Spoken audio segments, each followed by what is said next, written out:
అల్లూరు జిల్లా కొండరాయి గ్రామాన్ని మండలంగా ప్రకటించాలని ర్యాలీ చేపట్టారు. సుమారు 300 మందితో భారీ ర్యాలీ నిర్వహించారు.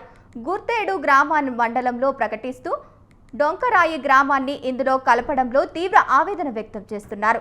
గతంలో ఉన్న ఐటీడీఏ పీఓ ప్రస్తుతం కలెక్టర్ దినేష్ కుమార్ 36 గ్రామాలు దాదాపు 9000 జనాభా పరిధిలో ఉన్న కొండరాయి గ్రామాన్ని మండల కేంద్రంగా ప్రకటిస్తామని ఎంపీటీసీ కరక వెంకటరమణ నిరాశ దీక్ష చేపట్టి సమయంలో హామీ ఇచ్చి ఇప్పుడు హామీని విస్మరించారని ఎంపీటీసీ కరక వెంకటరమణ పేర్కొన్నారు.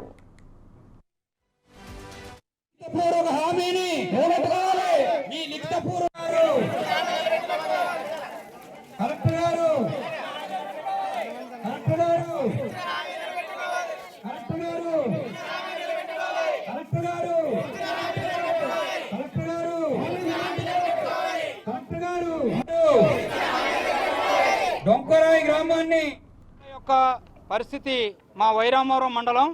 ఈ వైరామవరం మండలంలో మేము 170 నుంచి 190 కిలోమీటర్ల దూరంలో మా యొక్క పంచాయతీ ఉంది. ఈ పంచాయతీ పరిధిలో ఉన్నటువంటి దాదాపు 9000 మంది జనాభా. దీనిపైన చాలా ఇబ్బందులు పడుతూ ఉన్నాం. ఒక వ్యవస్థ వచ్చిన ప్రతిసారి కూడా మేము ఇబ్బందుల్లోకి వెళ్తున్నాం. ఎందుకంటే దీనికి ప్రధాన కారణం అధికారులు. ఇదిగో